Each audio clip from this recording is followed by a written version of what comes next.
मेरा नाम है विदित श्रीवास्तव और आप देख रहे हैं एब्सोल्यूट फिट। सोया प्रोडक्ट्स, सोया प्रोटीन बहुत सारे सवालों के साथ में आता है। सोया प्रोटीन लेने की वजह से एस्ट्रोजन बढ़ जाता है जो कि फीमेल हार्मोन है। सोया प्रोटीन लेने की वजह से टेस्टोस्टेरोन कम हो जाता है जो कि मेल हार्मोन है। सोया प्रोडक्ट्स बहुत सारे टॉक्सिक फैक्टर्स के साथ में आते हैं। सोया प्रोडक्ट में ट्रिप्सिन इनहिबिटर्स बहुत ही हाईली एक्टिव होते हैं। सोया प्रोटीन अगर लेना है तो कितना ले सकते हो, कौन ले सकता है, कौन नहीं ले सकता है, जिसको लेना है वो सोया प्रोटीन किस तरह से ले सकता है। सोया प्रोटीन से रिलेटेड हर सवाल का जवाब आपको आज की वीडियो में मिलने वाला है। बात करते हैं पहले दावे की जो कि बहुत समय से चलता चला आ रहा है। वो ये है कि सोया प्रोटीन लेने की वजह से एस्ट्रोजन बढ़ जाता है जो कि फीमेल हार्मोन है। ये बात आई कहाँ से? देखिए, सोयाबीन में पाया जाता है फाइटोएस्ट्रोजन। फाइटोएस्ट्रोजन क्या होता है? जैसे एस्ट्रोजन फीमेल्स में पाया जाता है, ह्यूमंस में पाया जाता है, उसी तरीके से प्लांट्स में फाइटोएस्ट्रोजन पाया जाता है। तो एक इंटरप्रिटेशन दी गई कि अगर कोई बंदा सोयाबीन लेता है तो वो एक ऐसा फूड ले रहा है जिसमें फाइटोएस्ट्रोजन्स हैं, तो ऐसा फूड लेने की वजह से उसकी एस्ट्रोजन लेवल बढ़ जाएंगे और टेस्टोस्टेरोन लेवल घट जाएंगे। बहुत सारी स्टडीज हुई, बहुत सारी रिसर्चेज हुई, किसी भी रिसर्च में सोया कंजप्शन की वजह से एस्ट्रोजन बढ़ा हुआ नहीं पाया गया ह्यूमंस में। किसी भी रिसर्च में सोया प्रोडक्ट्स की वजह से टेस्टोस्टेरोन घटा हुआ नहीं पाया गया ह्यूमंस में। जनरल इंडिविजुअल्स को भी लिया गया जिनकी हेल्थ अच्छी थी, उनको हाई सोया प्रोटीन डाइट पे रखा गया। उनकी बॉडी में एस्ट्रोजन बढ़े हुए नहीं पाए गए, टेस्टोस्टेरोन घटे हुए नहीं पाए गए। ऐसे लोग भी लिए गए जिनका टेस्टोस्टेरोन पहले से लो था, उनको हाई सोया प्रोटीन डाइट दी गई। उनकी बॉडी में भी एस्ट्रोजन बढ़े हुए नहीं पाए गए और टेस्टोस्टेरोन घटे हुए नहीं पाए गए। लोगों को सोया प्रोटीन का सप्लीमेंट भी दिया गया और सप्लीमेंट लेने के बाद भी लोगों में टेस्टोस्टेरोन घटा हुआ नहीं पाया गया और एस्ट्रोजन बढ़ा हुआ नहीं पाया गया। सभी रिसर्च का लिंक आपको नीचे डिस्क्रिप्शन में मिल जाएगा। अब हम बात करते हैं मोस्ट ट्रेंडिंग डिबेट की कि सोया प्रोडक्ट्स बहुत सारे टॉक्सिक फैक्टर्स के साथ में आते हैं। तो कौन कौन से टॉक्सिक फैक्टर्स सोया प्रोडक्ट्स में होते हैं?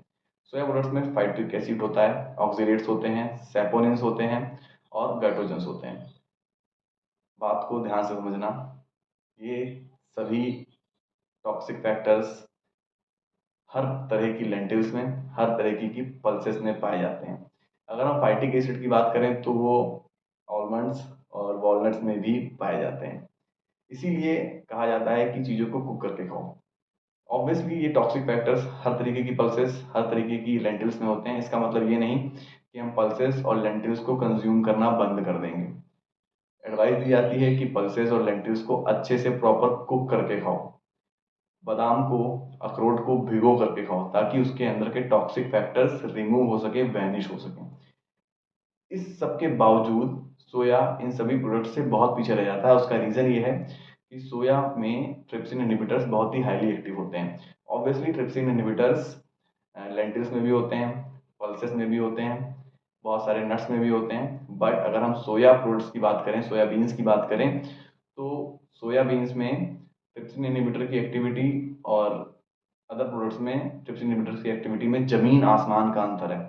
सोया प्रोडक्ट्स में ट्रिप्सिन इनहिबिटर बहुत ही हाईली एक्टिव होते हैं, बहुत ही हाईली एक्टिव होते हैं। लेकिन इंडियन रिसर्च के अकॉर्डिंग, जो कि अभी रिसेंटली हुई, अगर आप सोयाबीन को 15 मिनट तक या उससे ऊपर बॉईल करते हो तो सोयाबीन से 94% तक ट्रिप्सिन इनहिबिटर्स वैनिश हो जाते हैं, खत्म हो जाते हैं। अगर हम सोया चंक्स की बात करें तो वो ऑलरेडी 100 से 200 डिग्री टेम्परेचर तक डीफैटेड सोया फ्लोर को प्रोसेस करके बनाया जाता है। तो सोया चंक्स में ऑलरेडी ट्रिप्सिन इनहिबिटर्स काफ़ी कम हो जाते हैं। क्या सोया चंक्स को हर कोई ले सकता है? नहीं, हर कोई नहीं ले सकता है। कौन ले सकता है, कौन नहीं ले सकता है, ये आप डिसाइड करोगे। अगर आप टॉलरेट कर सकते हो तो yes you can have it. अगर आप टॉलरेट नहीं कर पा रहे हो, आपको सोया प्रोडक्ट लेने के बाद में डाइजेशन इश्यूज क्रिएट हो रहे हैं, आपको ब्लोटिंग हो रही है, आपको गैस बहुत ज़्यादा बन रही है, तो आप सोया चंक्स मत खाइए।